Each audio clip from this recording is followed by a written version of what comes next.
Assalamualaikum warahmatullahi wabarakatuh. Kembali lagi di channel YouTube saya. Kali ini kita akan belajar tentang konsep dasar sejarah part 2 ya.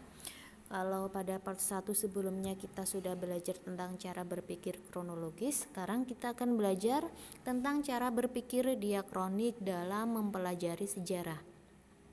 Diakronik berasal dari bahasa Yunani, yaitu kata dia dan kronos. Dia artinya melintas, melampaui, dan kronos artinya waktu. Jadi, diakronik artinya adalah sesuatu yang melintas, melalui, dan melampaui dalam batasan waktu. Sesuatu itu apa? Sesuatu itu adalah peristiwa atau kejadian.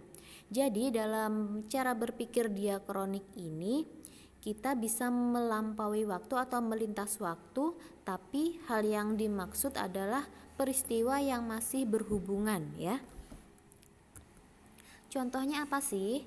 Contohnya adalah periodisasi berdasarkan sistem mata pencarian hidup dalam sejarah.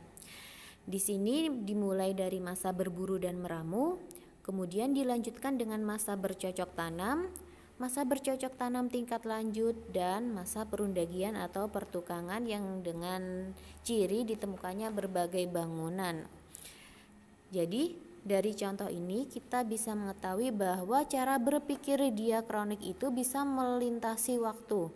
Misalnya masa berburu dan meramu, di sini kan waktunya sangat lama ya, tapi kemudian dihubungkan dengan masa bercocok tanam. Nah ini kan masih berhubungan mata pencariannya ya kan. Pada awalnya manusia purba masih berburu dan meramu. Kemudian setelah beribu tahun, kemudian mereka bisa bercocok tanam. Nah, ini kan melintasi waktu, tapi masih berhubungan dalam peristiwa yang sama, ya kan? Yaitu mata pencarian hidup dalam sejarah yang dilakukan oleh manusia purba. Kemudian kalau ada istilah diakronik, ada juga istilah kronik.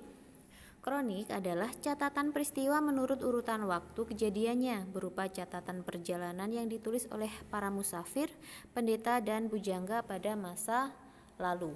Jadi diakronik ini masih sesuai dengan urutan waktu ya. Kemudian yang selanjutnya yaitu cara berpikir sinkronik dalam mempelajari sejarah. Sinkronik berasal dari bahasa Yunani yaitu sin dan kronos. Sin artinya dengan, kronos artinya waktu. Sinkronik dalam sejarah adalah peristiwa sejarah dengan segala aspeknya, pola gejala karakternya pada masa atau waktu tertentu secara mendalam pada waktu tertentu. Nah, di sini yang membedakan antara cara berpikir sinkronik dan diakronik. Kalau diakronik tadi bisa melintasi waktu asalkan sesuai dengan peristiwa yang masih berhubungan. Kalau sinkronik ini yang dipelajari adalah kejadian pada masa waktu tertentu. Oke. Cirinya apa sih? Ciri dari sinkronik yaitu mengkaji peristiwa sejarah pada masa tertentu.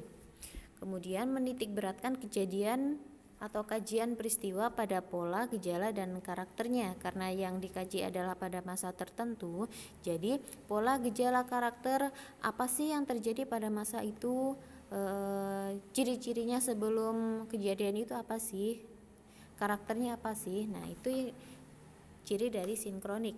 Kemudian bersifat horizontal, maksudnya mengkaji peristiwa yang dilakukan oleh manusia satu dengan manusia yang lain pada masa yang dianalisis.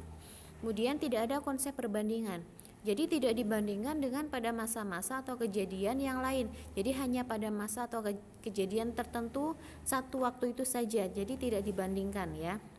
Misalnya kita menganalisis pada masa kemerdekaan Indonesia pada tanggal 17 Agustus 1945. Jadi yang dianalisis atau yang dikaji pada masa itu saja, tidak dibandingkan dengan peristiwa yang lain. Kemudian cakupan kajiannya lebih sempit dari diakronik, pasti karena yang dikaji pada masa itu saja. Kemudian kajiannya sistematis, ini urut maksudnya, sesuai dengan urutan kejadiannya.